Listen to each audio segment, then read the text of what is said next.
नमस्कार मेरे प्यारे साथियों, स्वागत है आप सभी का आपकी अपने यूट्यूब चैनल पर। और फ्रेंड्स, इस क्लास में आपको राजस्थान जीके के इंपॉर्टेंट क्वेश्चन कराऊंगा जो आपके रीट मेंस 2023 के लिए बहुत ज़्यादा इंपॉर्टेंट है। तो चलिए फ्रेंड्स, क्लास को शुरू करते हैं। जिसमें आपसे पहला क्वेश्चन पूछा गया है, पटचित्रण को राजस्थानी में क्या कहा जाता है।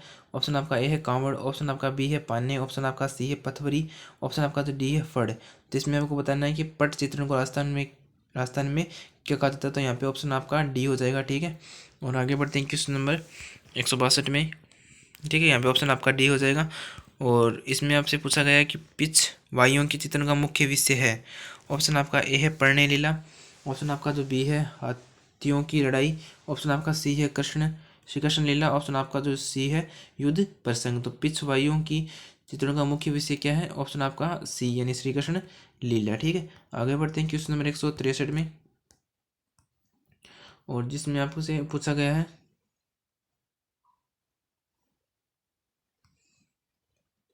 राजस्थान लोक चित्र शैली में पान्ने क्या है। ऑप्शन आपका है कपड़े का प्रचित्रण, ऑप्शन आपका बी है लकड़ी पर चित्रण, ऑप्शन आपका जो सी है कागज पर चित्रण, ऑप्शन आपका जो डी है हाथी दांत की प्लेटों पर चित्रण। जिसमें आपको बताना है कि राजस्थान लोक चित्र शैली में पान्ने क्या है। तो यहाँ पे ऑप्शन आपका क्या हो जाएगा कि कागज पर चित्रण, ठीक है। यहाँ पे ऑप्शन आपका सी इस क्वेश्चन का राइट आंसर हो जाएगा। आगे बढ़ते हैं क्वेश्चन नंबर 164 में, और इसमें आपसे पूछा गया है कि राजस्थान में लोक कला में कपड़ों पर निर्मित चित्र को क्या कहते हैं। राजस्थान लोक कला में कपड़ों पर निर्मित चित्रों को क्या कहते हैं। ऑप्शन आपका ए है कांवड़, ऑप्शन आपका बी है मर्दपात्र, ऑप्शन आपका सी है पटचित्र, ऑप्शन आपका जो डी है पान्ने। तो इसमें आपको बताना है कि राजस्थानी लोक कला में कपड़ों पर निर्मित चित्र को क्या कहते हैं। तो इसमें आपको बताना है था, और यहाँ पे ऑप्शन आपका जो सी है यानी पटचित्र इस क्वेश्चन का राइट आंसर हो जाएगा। और फ्रेंड्स, ये जो क्वेश्चन है बहुत ज़्यादा इंपॉर्टेंट है आपके एग्जाम पॉइंट ऑफ व्यू से, ठीक है। और आपके बहुत ही एग्जाम का बहुत ही कम समय रहा है, तो फ्रेंड्स सभी क्वेश्चन को ध्यान से पढ़ लेना है क्योंकि इंपॉर्टेंट क्वेश्चन है। तो आपका एग्जाम बहुत ही नज़दीक है, तो ये फ्रेंड्स क्वेश्चन है आपको आपका जो एग्जाम क्लियर कराने में बहुत ज़्यादा सहायता करेंगे और इंपॉर्टेंट क्वेश्चन है फ्रेंड्स। और आगे बढ़ते हैं क्वेश्चन नंबर 165 में, और जिसमें आपसे पूछा गया कि बुझे हुए रंगों का अधिक प्रयोग किस शैली में हुआ है।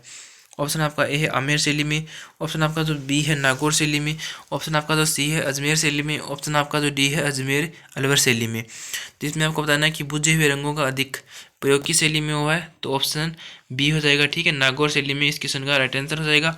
आगे बढ़ते हैं क्वेश्चन नंबर 166 में, और इसमें आपसे पूछा गया है कि मुमल किस शैली का प्रमुख चित्र है और जो वहाँ के राजप्रसादों का की प्रमुख शोभा है। ऑप्शन आपका है झालावाड़ शैली, ऑप्शन आपका बी है बीकानेर शैली, ऑप्शन आपका जो सी है जैसलमेर शैली, ऑप्शन आपका जो डी है कोटा शैली।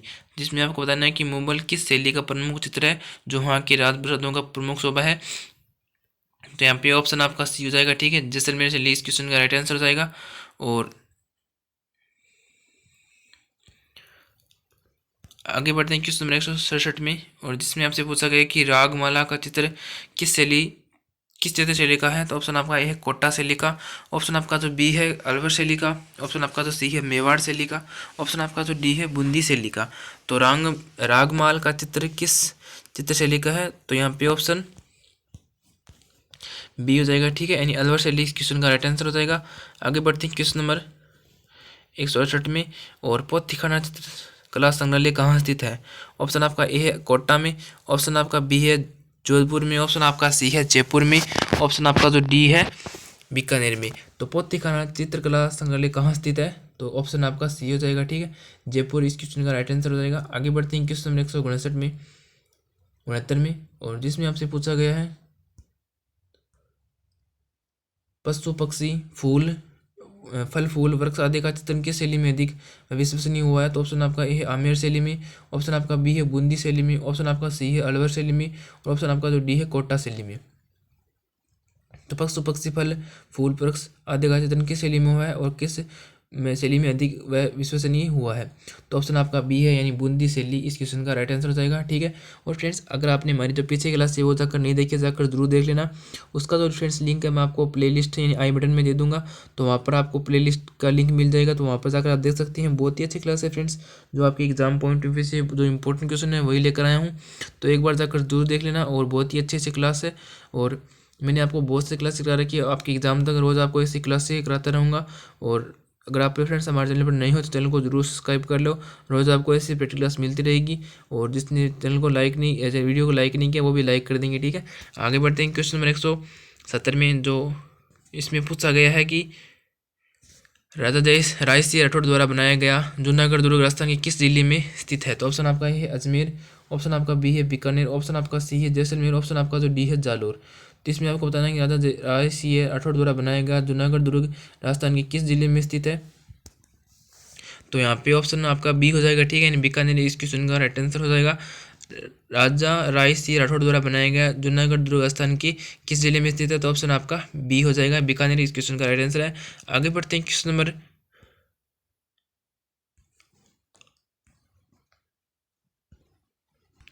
और फ्रेंड्स मैंने आपको क्या किया कि अभी मैंने सीधे आपको 161 से सीधे क्वेश्चन करा दिए, जो आपके 151 से क्वेश्चन स्टार्ट होने थे। तो कोई बात नहीं, वो जो पीछे वाले क्वेश्चन है वो अभी कर लेते हैं, क्योंकि मैंने सीधा 151 से स्टार्ट नहीं किया, सीधा 161 से स्टार्ट कर दिया, ठीक है। तो अब वापस स्टार्ट कर लेते हैं। और जिसमें आपसे 151 में पूछा गया किस शैली का मुगल प्रभाव अधिक पड़ा। ऑप्शन आपका मेवाड़ शैली का, ऑप्शन आपका बी है किशनगढ़ शैली का, ऑप्शन आपका सी है बीकानेर शैली का, ऑप्शन आपका डी है आमेर शैली का। तो किस शैली पर मुगल प्रभाव अधिक पड़ा। तो यहाँ पे ऑप्शन आपका डी हो जाएगा, ठीक है, यानी आमेर शैली इस क्वेश्चन का राइट आंसर हो जाएगा। आगे बढ़ते हैं क्वेश्चन नंबर 152 में। और ऊँट की खाल पर किया चित्रकान किस चित्र शैली की विशेषता है। ऑप्शन आपका है मारवाड़ शैली, ऑप्शन आपका बी है बूंदी शैली, ऑप्शन आपका सी है बीकानेर शैली, ऑप्शन आपका जो डी है मेवाड़ शैली। तो ऊँट की खाल पर नियंत्रण सॉरी फ्रेंड्स, ऊँट की खाल पर किया चित्रांकन किस चित्र शैली की विशेषता है। तो ऑप्शन आपका सी हो जाएगा, यानी बीकानेर शैली हो जाएगा, ठीक है। यहाँ पे ऑप्शन आपका सी हो जाएगा, बीकानेर शैली। आगे बढ़ते हैं क्वेश्चन नंबर 153 में। और जिसमें आपसे पूछा गया कि राजस्थान की कौन सी चित्रकला सबसे प्राचीन मानी जाती है। ऑप्शन आपका ये है जयपुर, ऑप्शन आपका बी है मारवाड़, ऑप्शन आपका जो सी है ढूंढाड़, ऑप्शन आपका जो डी है मेवाड़। तो इसमें आपको बताना है कि राजस्थान की कौन सी चित्रकला सबसे प्राचीन चित्रकला है। तो ऑप्शन आपका डी हो जाएगा, यानी मेवाड़ चित्रकला सबसे प्राचीन चित्रकला है। आगे बढ़ते हैं क्वेश्चन नंबर 154 में। और जिसमें आपसे पूछा गया है कि किस चित्र शैली में पीला रंग प्रधान रहता है। ऑप्शन आपका ए है बूंदी, ऑप्शन आपका बी है ढूंढाड़ शैली में, ऑप्शन आपका सी है बीकानेर शैली में, ऑप्शन आपका जो डी है कोटा शैली में। तो इसमें आपको बताना है कि किस चित्र शैली में पीला रंग प्रधान रखता है। तो यहाँ पे ऑप्शन आपका सी हो जाएगा, ठीक है, बीकानेर शैली इस क्वेश्चन का राइट आंसर हो जाएगा। आगे बढ़ते हैं क्वेश्चन नंबर 155 में, जिसमें आपसे पूछा गया है कि नुकीली नाक लंबा कद खिंचा हुआ वक्षस्थल पारदर्शी वस्त्रों का अंकन ये किस चित्र शैली की विशेषता है। ऑप्शन आपका ए है किशनगढ़ शैली, ऑप्शन आपका बी है कोटा शैली, ऑप्शन आपका सी है बीकानेर शैली, ऑप्शन आपका डी है बूंदी शैली। तो इसमें आपको बताना है कि नुकीली नाक लंबा कद खिंचा हुआ वक्षस्थल पारदर्शी वस्त्रों का अंकन ये किस चित्र शैली की विशेषता है। तो ऑप्शन आपका सी हो जाएगा, यानी बीकानेर शैली इस क्वेश्चन का राइट आंसर हो जाएगा। आगे बढ़ते हैं फ्रेंड्स क्वेश्चन नंबर 156 में, जिसमें आपसे पूछा गया कि कौन सा चित्रकार बिल्लों के चित्रे के रूप में विख्यात है। ऑप्शन आपका ए है Shri D N Sharma, option आपका बी है गोवर्धन लाल बाबा, ऑप्शन आपका सी है कृपाल सिंह शेखावत, ऑप्शन आपका जो डी एस ज्योति स्वरूप।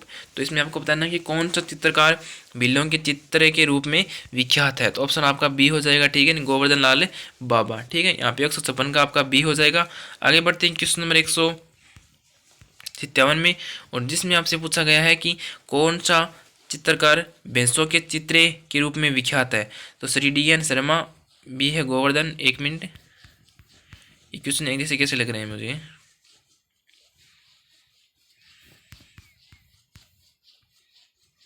और कौन सा चित्रकार भैंसों के चित्रे के रूप में विख्यात है। ऑप्शन आपका है Shri D N Sharma, option आपका बी है गोवर्धन बाबा, ऑप्शन आपका सी है ज्योति स्वरूप, ऑप्शन आपका जो डी है परमानंद जोयल। तो इसमें आपको बताना कि कौन सा चित्रकार भैंसों के चित्र के रूप में विख्यात है। तो ऑप्शन आपका डी हो जाएगा, ठीक है, यानी परमानंद जोयल इस क्वेश्चन का राइट आंसर हो जाएगा। और आगे बढ़ते हैं क्वेश्चन नंबर 158 में। और जिसमें आपसे पूछा गया कि मोर ध्वज व निहाल चंद किस चित्र शैली से संबंधित है। ऑप्शन आपका है जयपुर शैली से, ऑप्शन आपका बी है किशनगढ़ शैली से, ऑप्शन आपका सी है चावंड शैली से, ऑप्शन आपका जो डी है जोधपुर शैली से। तो मोर ध्वज व निहाल चंद किस चित्र शैली से संबंधित है। तो ऑप्शन आपका बी हो जाएगा, ठीक है, यानी किशनगढ़ शैली इस क्वेश्चन का राइट आंसर हो जाएगा। आगे बढ़ते हैं क्वेश्चन नंबर 159 में।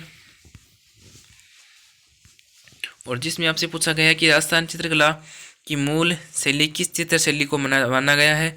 ऑप्शन आपका ए है किशनगढ़ शैली। ऑप्शन आपका बी है शेखावट शैली। ऑप्शन आपका सी है मेवाड़ शैली। ऑप्शन आपका सी डी है मारवाड़ शैली। तो राजस्थानी चित्रकला की मूल शैली किस चित्र शैली को माना गया है। तो ऑप्शन आपका सी हो जाएगा, ठीक है, मेवाड़ शैली। आगे बढ़ते हैं क्वेश्चन नंबर 160 में, और जिसमें आपसे पूछा है कि कावड़ किसे कहा जाता है। ऑप्शन आपका ए है, इसमें कई द्वार बने होते हैं, यह एक मंदिर सम लकड़ी की आकृति है, यह लाल रंग से रंगी जाती है। ऑप्शन आपका डी है, उपयोग सभी। तो कावड़ किसे कहा जाता है, इसका आंसर आप खुद देंगे। इसका आंसर आपको मैं अगले वीडियो में दूंगा, तो अगर आपको पता है तो आप इसका आंसर खुद दे देंगे, अगर आपको नहीं पता है तो इसका आंसर आपको कल की वीडियो मिलेगा। तो फ्रेंड्स, अगर आपने हमारे चैनल को सब्सक्राइब नहीं किया तो चैनल को जरूर सब्सक्राइब कर देना और वीडियो को भी लाइक कर देना अगर आपको हमारी मेहनत अच्छी लगी हो। और आपको वीडियो अगर अच्छा लगा हो तो आपने कितनी क्वेश्चन सही किए इसका आंसर आप जरूर देंगे, कितने क्वेश्चन इनमें से आपके सही हुए हैं। और वीडियो अगर अच्छा लगा हो तो वीडियो को लाइक करें, चैनल को सब्सक्राइब करिए और चैनल के साथ बने रहिए। हम आपको मिलेंगे नेक्स्ट क्लास में, तब तक के लिए जय हिंद, जय भारत।